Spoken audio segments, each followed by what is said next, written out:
आपकी वजह से मॉर्निंग में रहेगी। 10 o'clock का थोड़ा इशू है मेरा, वहाँ पेपर चलते हैं, तो मॉर्निंग में ही आना। मैंने बीच में रखा था 10 बजे मैच, लेकिन 10 बजे पेपर रहता है रिपीटर वालों का, 12th वालों का।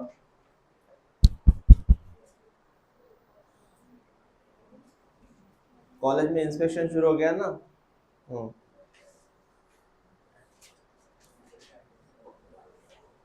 तो जाइए कॉलेज के थोड़ा प्रैक्टिकल के लिए, उनके एग्ज़ाम के लिए।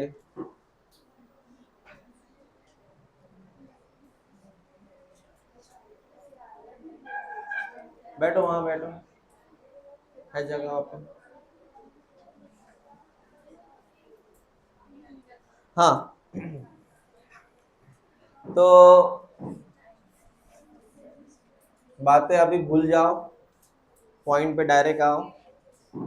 कल हमने पढ़ा था बेटा कि पॉपुलेशन पे कौन से फैक्टर का असर होता है। सर पॉपुलेशन पे हमने देखा था बर्थ, डेथ, उसके बाद में सर इमिग्रेशन, इमाइग्रेशन। अगर आपने गांव छोड़ा तो इमाइग्रेशन, अगर गांव में आ गए तो हाँ। What is mortality? Death. What is the natality? Birth. Okay, ठीक है। अब यहाँ मैं बात करूंगा बेटा your next topic, growth model. Growth model, growth model IMP है ये। ग्रोथ मॉडल में मैं दो तरह से बात करूंगा, एक है एक्सपोनेंशियल ग्रोथ, एक्सपोनेंशियल ग्रोथ, और दूसरा है बेटा लॉजिस्टिक ग्रोथ। दो तरह के मॉडल याद रखो, एक का नाम एक्सपोनेंशियल, दूसरे का नाम लॉजिस्टिक। एक्सपोनेंशियल का मतलब होता है आपका ग्राफ ऐसे आएगा, ऐसे जे shape, continue growth, continue unlimited growth, exponential. Logistic का मीनिंग होता है कहीं ना कहीं वहां पे लॉजिक है, और वो ग्राफ शुरू में कम होता है, बाद में बढ़ता है, वापस कम होता है। इस ग्राफ को मैं बोलूंगा बेटा, ये जे, ये जो है ये जे शेप का ग्राफ है, और ये है एस शेप का graph, S shape. Exponential growth का जो ग्राफ होता है ये आपको तब आएगा जब रिसोर्स, ये रिसोर्स, रिसोर्स अनलिमिटेड पाए जाएंगे, अनलिमिटेड। अगर ये हुआ अनलिमिटेड तो आपकी ग्रोथ कोई नहीं रोक सकता, बढ़ती जाएगी। लेकिन ये ग्राफ तब आता है जब आपके रिसोर्स होते हैं लिमिटेड। रिसोर्स क्या होते हैं? लिमिटेड। तो पहला जो मेन फर्क है वो समझ लो।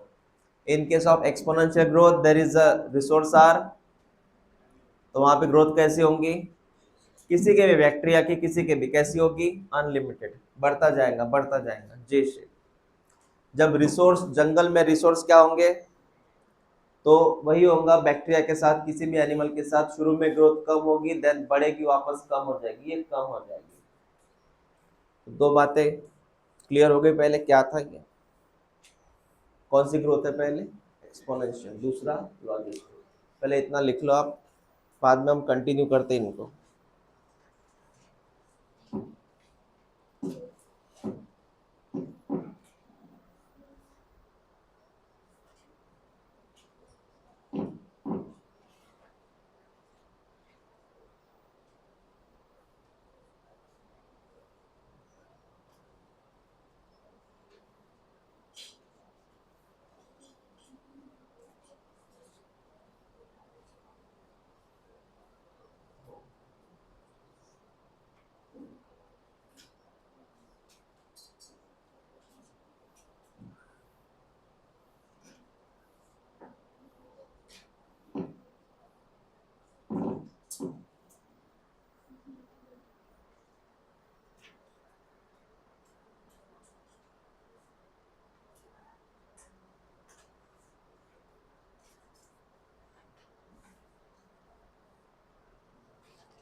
हो गया।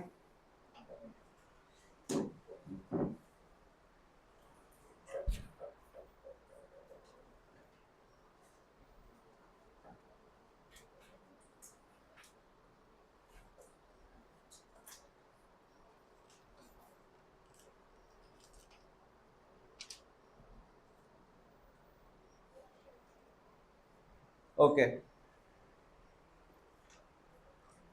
तो पहला है sir exponential growth, unlimited growth. Headline लिखो एक्सपोनेंशियल ग्रोथ, बेटा हेडलाइन लिखिए एक्सपोनेंशियल ग्रोथ।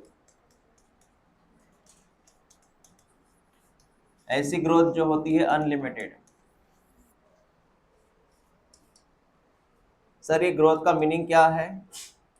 मैं लिखूंगा जब रिसोर्सेस एंड स्पेस, जगह, ये होती है अनलिमिटेड। जैसे जंगल में हिरन है, खाना अनलिमिटेड है, जगह अनलिमिटेड है, तो फैलेंगे वो। बैक्टीरिया तब फैलता है जब जगह अनलिमिटेड होती है, खाना अनलिमिटेड रहता है।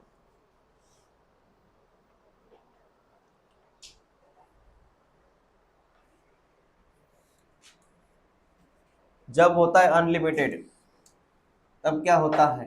ऑर्गेनिज्म हैज फुल पोटेंशियल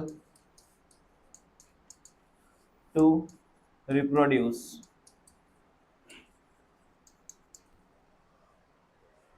तो फुल पोटेंशियल से रिप्रोड्यूस करेगा, प्रोजेनी बनाएगा,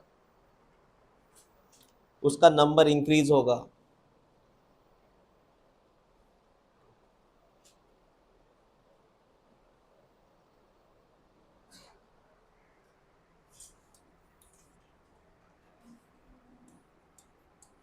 उसकी जो ग्रोथ होगी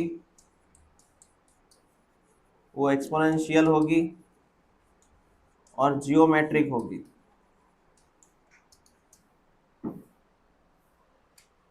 एक्सपोनेंशियल होगी या जियोमेट्रिक होगी? जियोमेट्रिक का मतलब है 2 का 4 बना, 4 का 8 बना, पढ़ा था हमने, ये 16 बना, इसको बोलते हैं जियोमेट्रिक। डायरेक्ट इनटू होता है उसमें।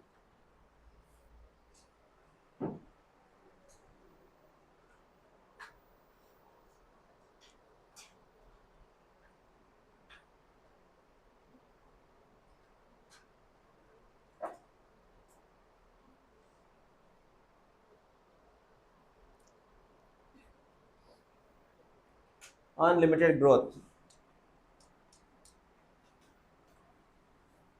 ये ग्राफ ऐसा बनेगा।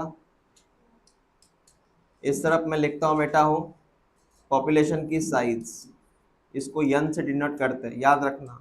पॉपुलेशन डेंसिटी या पॉपुलेशन साइज बाय यन, पॉपुलेशन साइज डिनोट बाय यन। और इस तरफ लिखता हूँ time.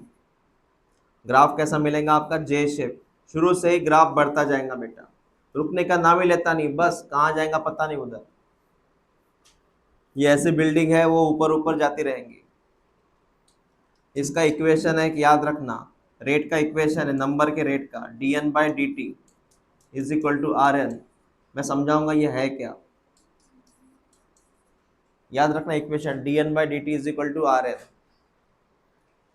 D N by D T, D N by D T क्या है सर? रेट है ये, पॉपुलेशन के साइज का रेट है ये, is equal to R N.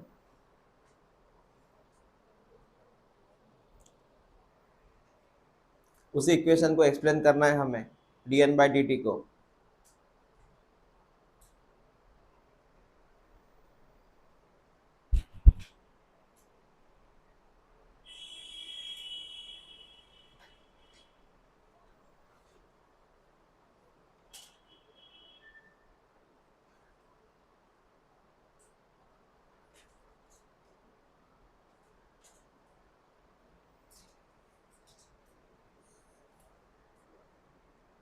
इससे एक बात पता चली इस ग्राफ से, ये जे शेप वाला ग्राफ है, याद रखना इस ग्राफ को हम बोलेंगे जे शेप। ये जे शेप वाला ग्राफ है, दिख ही रहा है सर, इसमें ग्रोथ अनलिमिटेड है।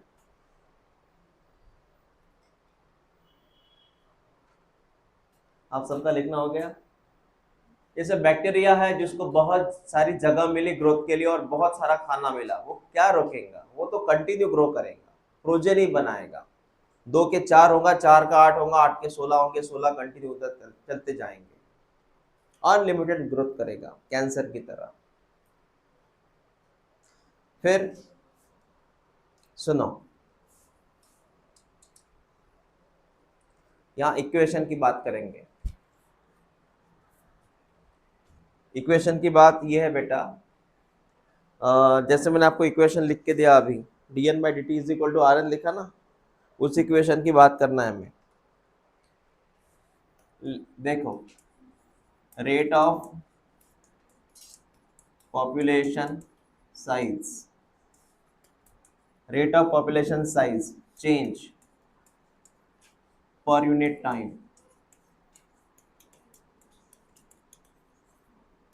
ये इतना बड़ा स्टेटमेंट है ना ये, the rate of population size change per unit time, इसका मीनिंग रहता है बेटा dN/dt is equal to b minus D into N.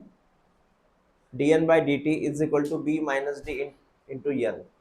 हाँ, dN/dt क्या है, dN/dt क्या है, पहले n क्या है पता, n का मीनिंग होता है बेटा population size. What is n, उस पॉपुलेशन की डेंसिटी या पॉपुलेशन की साइज। रिपीट कर, n का मीनिंग क्या है, साइज विद रिस्पेक्ट टू, मैंने बोला ना अभी अभी, ये ग्राफ बनाया था, क्या लिखा था इधर, इधर क्या लिखा था, तो हो गया ना। आप साइज कंपेयर कर रहे हो किसके, आप साइज कंपेयर कर रहे हो with respect to time, time के हिसाब से, मतलब 1 घंटे में कितनी प्रोजेनी, 2 घंटे में कितनी प्रोजेनी। उसके बाद में बी क्या है सर, सर बी क्या है बेटा, बर्थ रेट, ये रेट है बेटा।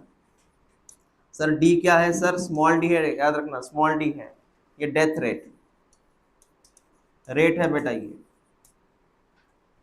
बाकी एन क्या है सर, बताया मैंने अभी अभी। सर टी क्या है, सर टाइम है। तो एन क्या है, रिपीट करो, बी क्या है, डी क्या है, टी क्या है, इक्वेशन याद रखना B minus D into N. अब इस केस में क्या होगा वो देखो, ये जो b माइनस डी है, मेरी बात याद रखना, ये b माइनस डी जो होता है, b माइनस डी जो होता है बेटा, b का मीनिंग समझा, बर्थ, d का मीनिंग डेथ रेट है, वो रेट याद रखना। बर्थ रेट, डेथ रेट, ये हमेशा पॉपुलेशन का होता है, किसका होता है, मैं आपको ये बताऊं, सिंगल पर्सन और पॉपुलेशन में क्या फर्क है। मैं सिंगल पर्सन की बात करूंगा तो बर्थ बोलना, क्या बोलना, लेकिन मैं पूरे पॉपुलेशन की बात करूंगा तो बर्थ रेट बोलना। रिपीट करो, if you talk about single person only birth, talk about population birth rate. जैसे मेरा जन्म हुआ, बर्थ हुआ, अमरावती में कितने लोग जन्मे, वो बर्थ रेट हुआ, क्योंकि मैंने यहाँ पॉपुलेशन की काउंट की। तो b minus D is equal to R होता है बेटा, याद रखना b minus D is equal to R. तो इक्वेशन क्या होगा सर, इक्वेशन होगा बेटा dN/dt is equal to b minus D, मैंने क्या बोला, r। तो इक्वेशन क्या होगा finally, dN/dt is equal to Rn। तो b minus D is equal to हमने क्या लिखा, r लिखा। अब ये r इंपॉर्टेंट है, इतना लिख लो, मैं बताऊंगा r कौन है। b minus D is equal to r होता है,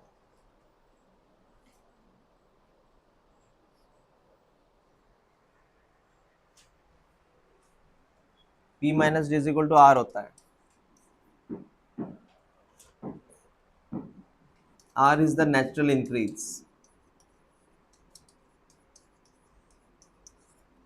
r is the natural increase।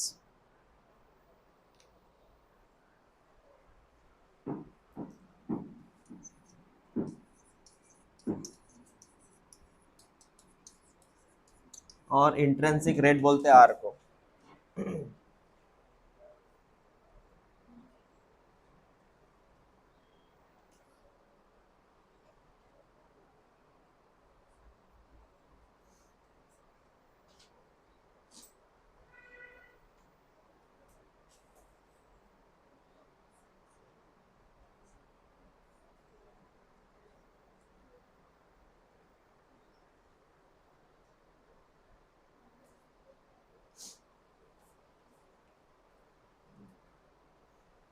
dn by dt is equal to R N.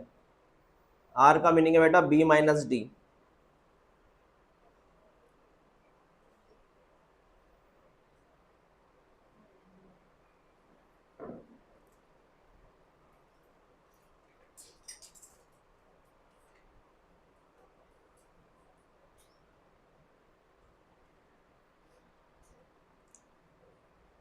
R का मीनिंग लिखो नेचुरल इंक्रीज और intrinsic rate, that is are.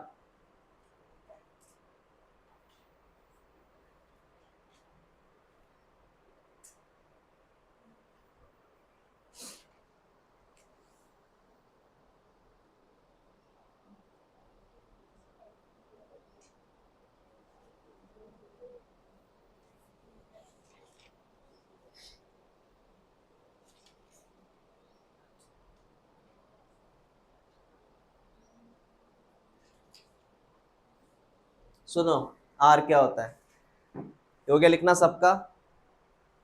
आपको ये क्लियर हुआ नहीं क्या है? ये इक्वेशन है सर एक्सपोनेंशियल ग्रोथ का।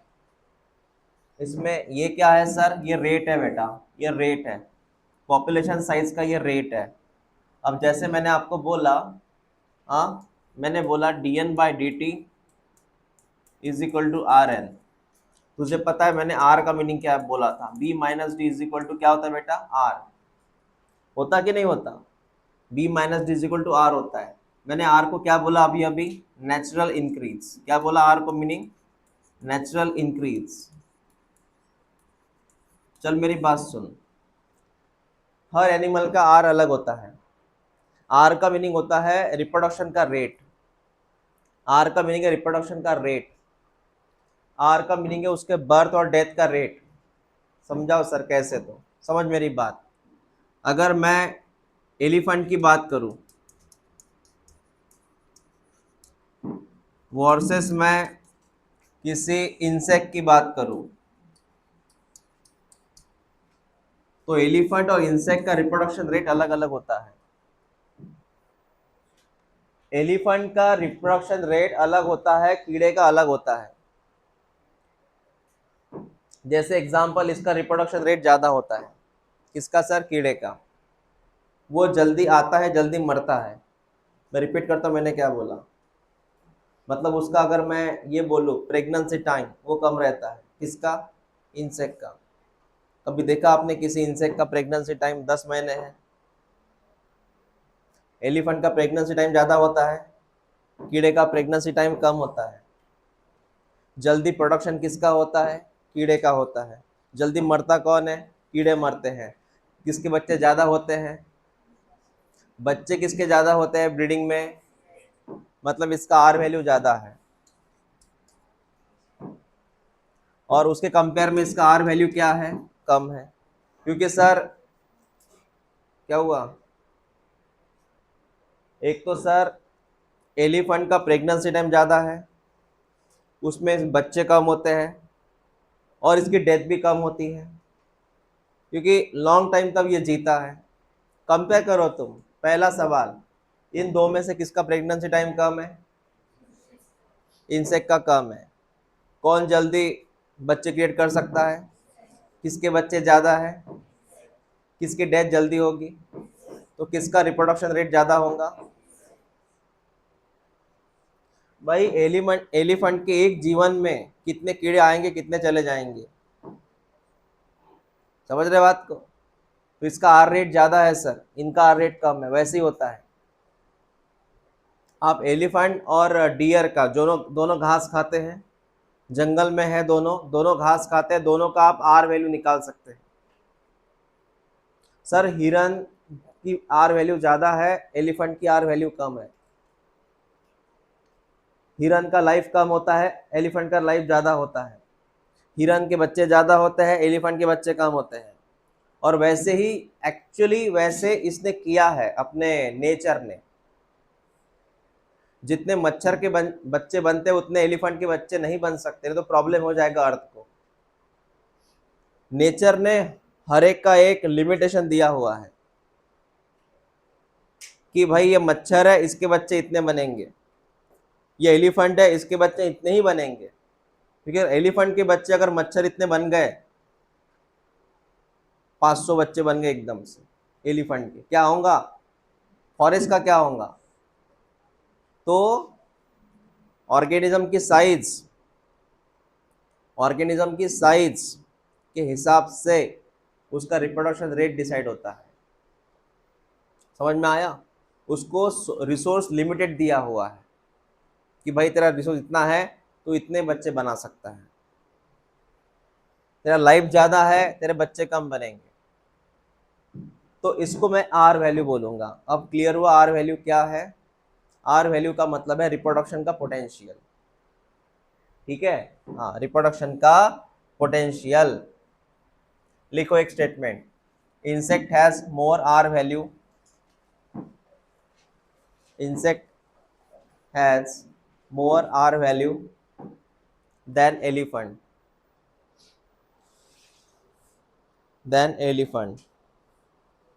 Insect has more R value than elephant.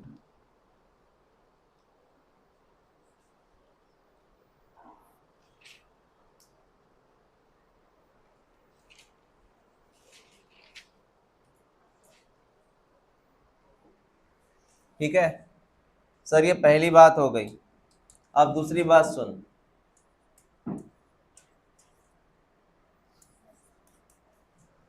दूसरी बात सुनो बेटा, दूसरी बात सुनो।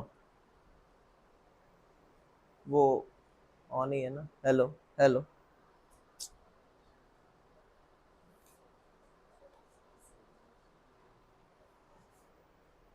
सेल उधर है इसकी। दूसरी बात सुनो, अगर आपने पॉपुलेशन डेंसिटी कंपेयर किया, population size with respect to time,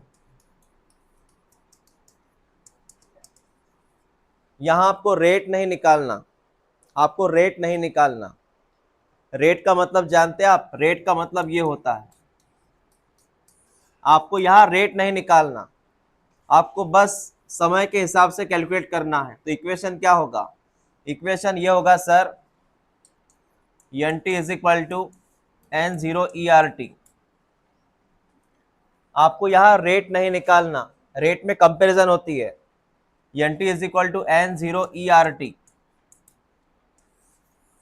sir equation कौन सा है? ये इक्वेशन बस पॉपुलेशन की साइज विथ टाइम के साथ है। ये इक्वेशन अलग था, D N by D T, ये इक्वेशन अलग था, ये इक्वेशन अपॉन वाला था। यहाँ पे अपॉन नहीं आएगा, समझ रहे? यहाँ पे क्या आएगा? यहाँ पे सर ये आएगा, एन जीरो का मतलब होता है कि population size at time zero. जब समय जीरो था तो पॉपुलेशन साइज कितनी थी? What is N T? Size at time T.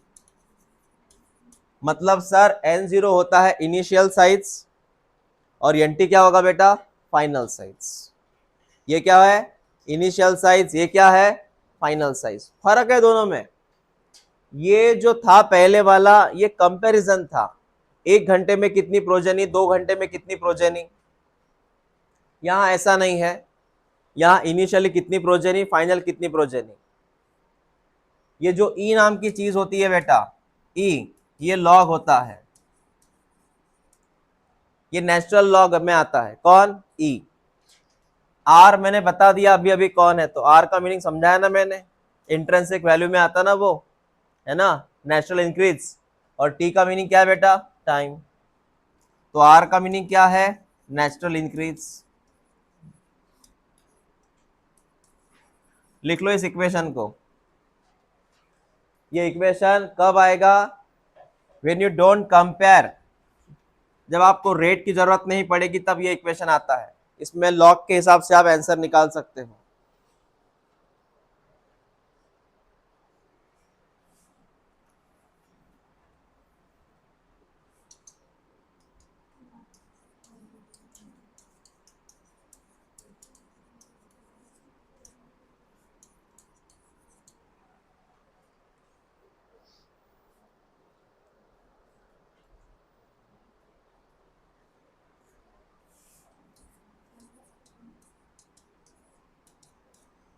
एक वैल्यू उन्होंने दिया है वहां पे, लॉग की वैल्यू दी है उसकी 2.718।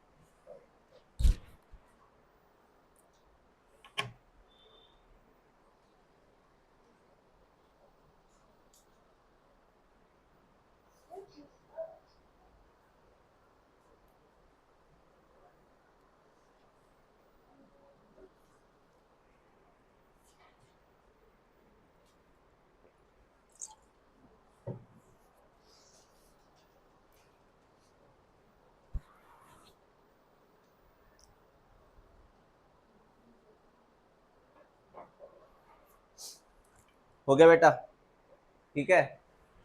तो सर ये जो था इक्वेशन, ये था sir just only initial final time. इसके पहले वाला इक्वेशन था सर, वो रेट वाला था sir, dN/dt is equal to RN।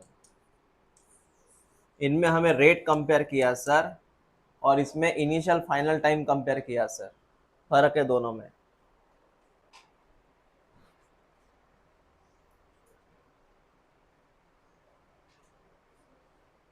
N0 initial size, NT final size.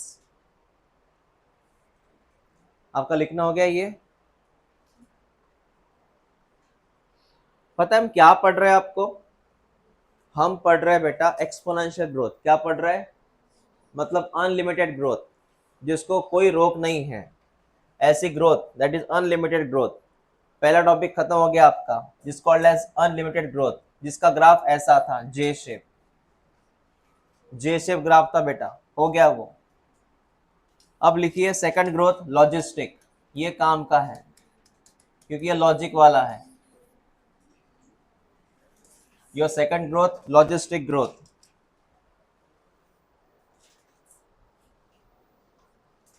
और यही होता है मोस्टली जंगल में। क्या होता है सर इसमें? बेटा इसमें रिसोर्स लिमिटेड रहते हैं, रिसोर्स लिमिटेड रहते हैं। घास कोई भी खाना होता है लिमिटेड में। सर जब रिसोर्स लिमिटेड में रहता है ना, तो कंपटीशन बढ़ जाती है। कंपटीशन बढ़ जाती है सर वहां पे, क्योंकि लिमिटेड से, जैसे गवर्नमेंट सीट लिमिटेड है, कंपटीशन बढ़ गई। उसमें कौन सरवाइव करता है सर? Survive only fitness.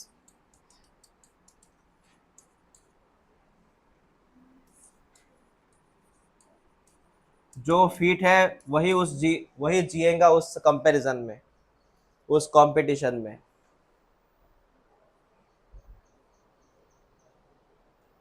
तो वहां पे जो फिटनेस वाला स्पेसीज है वही जिएगा।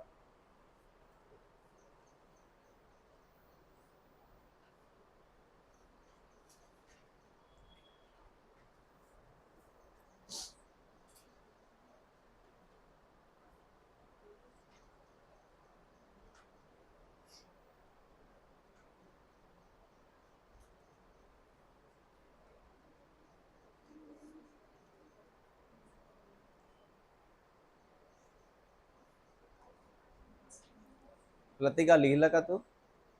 हॅलो लिहून?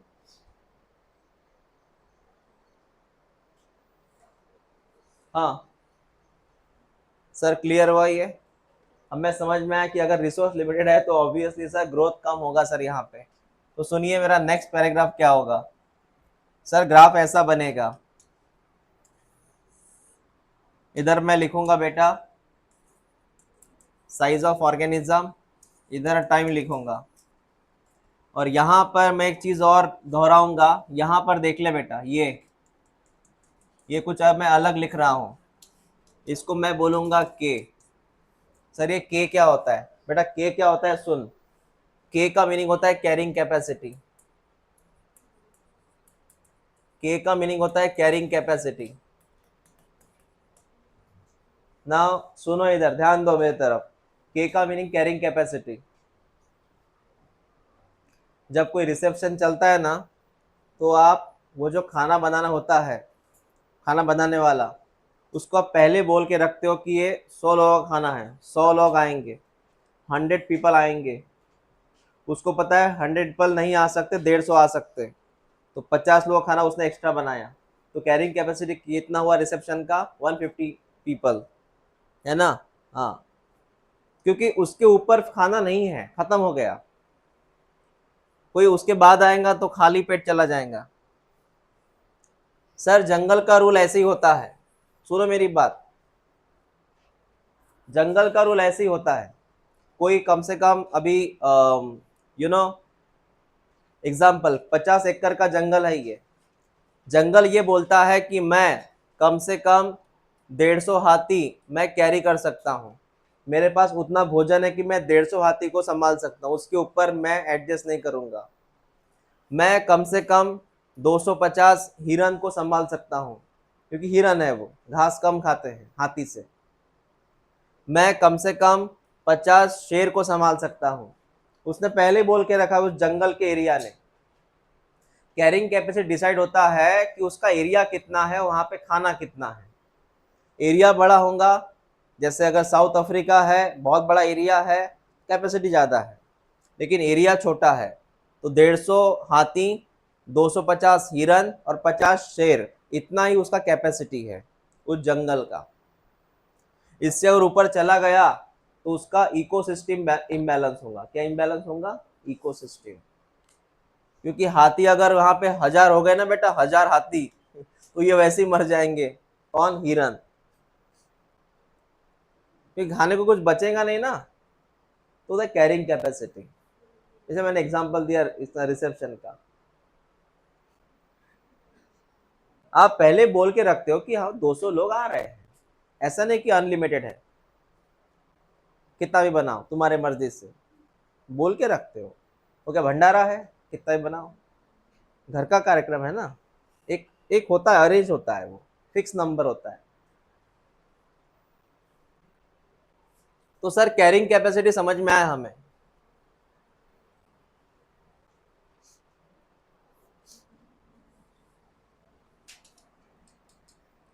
तो सर इस कैरिंग कैपेसिटी में क्या होता है, मैंने पहले बोला resource unlimited, sorry resource limited है, कंपटीशन काफी ज्यादा है।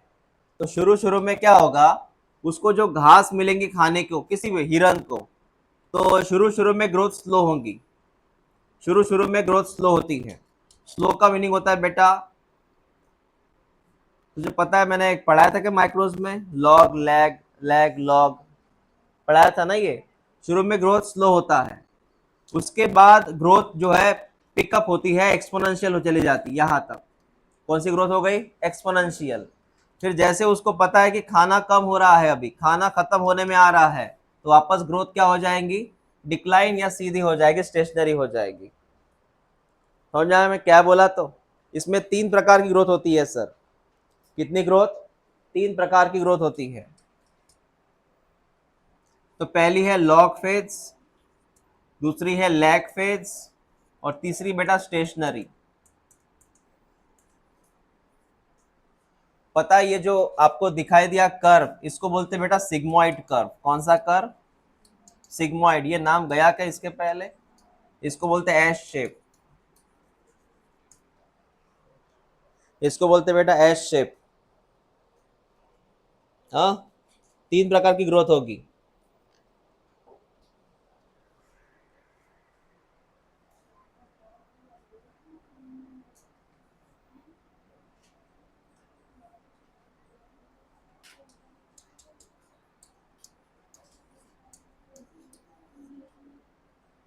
लैग, लॉग, इसको दूसरा नाम है एक्सपोनेंशियल।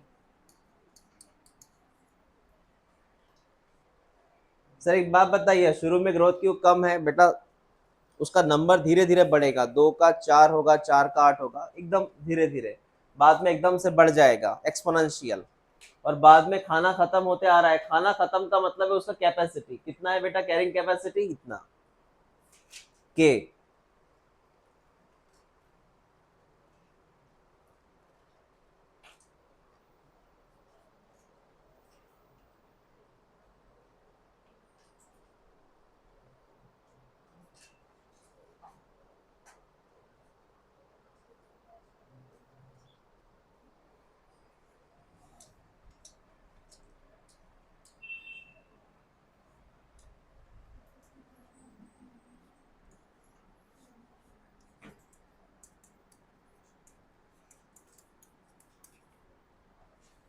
ये शब्द लिख लेना, एसिम्प्टोट आया हुआ एग्जाम में, बताऊंगा ये है क्या।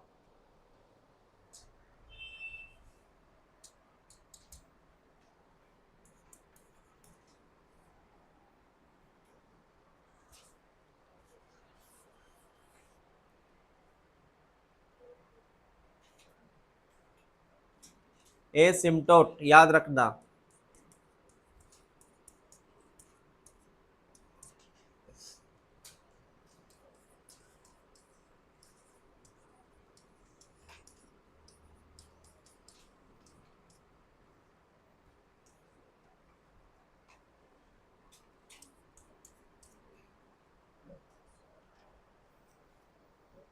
हो गया आपका लिखना। Lag phase, log phase, stationary. Stationary का मतलब वो डिक्लाइन हो गया या सीधा हो गया सर, वो अब वो उससे ऊपर नहीं जाएगा सर, कैरिंग कैपेसिटी खत्म हो गया उसका।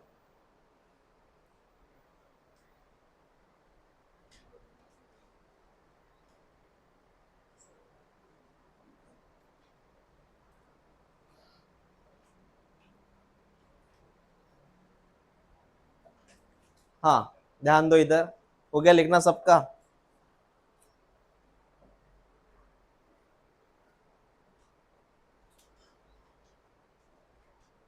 वो शब्द सुनो, एसिम्प्टोट कहाँ लिखा मैंने, जहां पे आपकी वैल्यू सर, ये जो है जो भी ग्रोथ हुआ, बैक्टीरिया का बोलो किसी एनिमल का बोलो, जब ये ग्रोथ कहाँ तक पहुंचेगी, कैरिंग कैपेसिटी मतलब यहीं तक लिमिट है उसका, उसके ऊपर वो ग्रो ही नहीं हो सकता, यहां तक वो हो सकता है, उसके ऊपर डेंजर है। फिर ये जो दोनों का पॉइंट अटैचमेंट है, जहां पे आपकी ग्रोथ और कैरिंग कैपेसिटी एक में को मिल गए, आपकी ग्रोथ और कैरिंग कैपेसिटी एक को मिल गए बेटा, इसको बोलते हैं एसिम्प्टोट। एग्जांपल सुनिए, एक जंगल है, जंगल में हिरन, हिरन कैपेसिटी कितनी है, कैरिंग कैपेसिटी, वो जो जंगल है वहां कितने हिरन रह सकते हैं, रह सकते हैं, उतने रह सकते हैं, उसके ऊपर हुआ तो प्रॉब्लम हो जाएगा हर्बिवोरस मतलब बाकी एनिमल को या हर्ब को।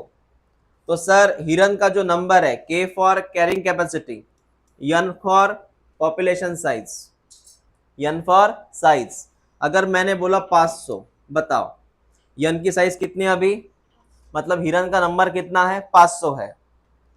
अब कैरिंग कैपेसिटी कम है ना, वो कम है सर, अब कितना हो गया 600। अब कितने हिरन हो गए 700। अब कितने हो गए 900। कितने बचे सिर्फ वो लिमिटेशन में 100 बचे हैं सर। अब बता अब कितने हिरन हो गए, अब कितने हो रहे जंगल में, कितने हो गए, अभी कितने हो गए 1000 हो गए हिरन। क्या आपको नहीं लगता इसका नंबर और कैरिंग कैपेसिटी इक्वल हो गए, क्या हो गए, इसका नंबर और कैरिंग कैपेसिटी मतलब लिमिटेशंस क्या होगा बेटा, इक्वल। इस इक्वल कंडीशन को बोलते हैं एसिम्प्टोट। इसका मीनिंग होता है कि आपकी कैरिंग कैपेसिटी और आपका नंबर क्या हो जाए, इक्वल हो जाए, क्या हो जाए, इक्वल हो जाए, इक्वल हो जाए। कि सर इस कैपेसिटी है 1000 हिरन की और 1000 हो गए सर, बन गए 1000 हिरन आ गए वहां पे, हो गया, that is called as asymptote. इसके ऊपर मत जाइए सर, अभी खाना है 150 लोगों का, 150 लोग आ गए सर, इसके ऊपर एक भी बंदा आया तो वो भूखे पेट घर जाएगा,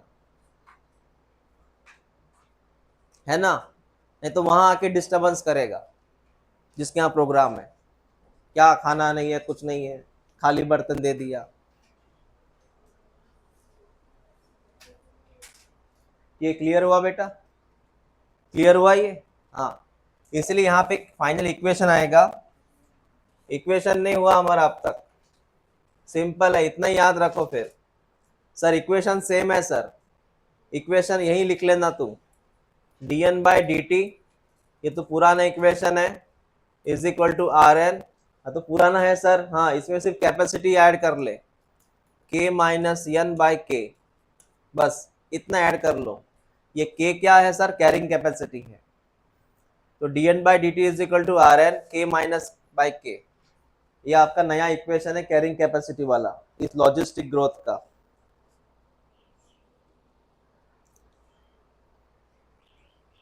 लिख लिया, dn by D T is equal to R N K. ये इक्वेशन आया था 2025 में।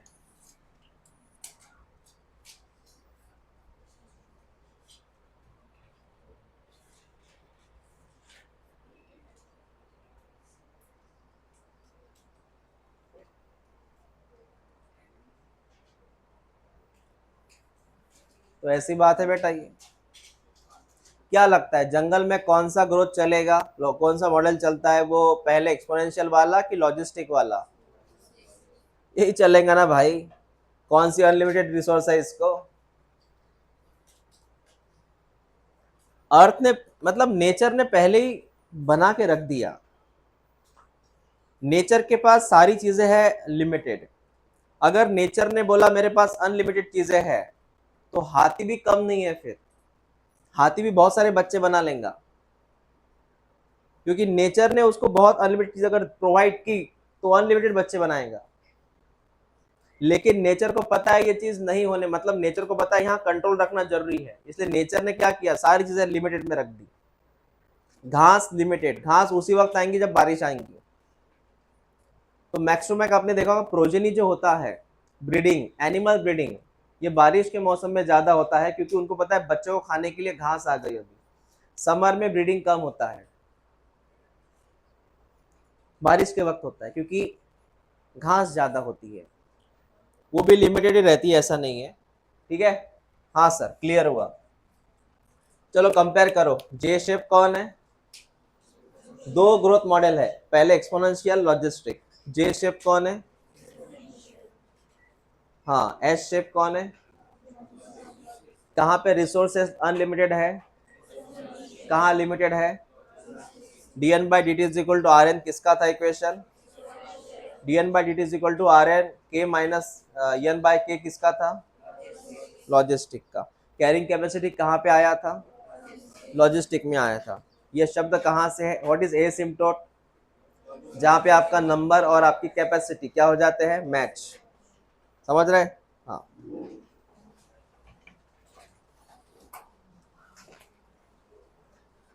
वो एनसीईआरटी पढ़ना, उसमें कुछ एनिमल के आर वैल्यूज दिए हुए हैं, अलग अलग एनिमल के। आप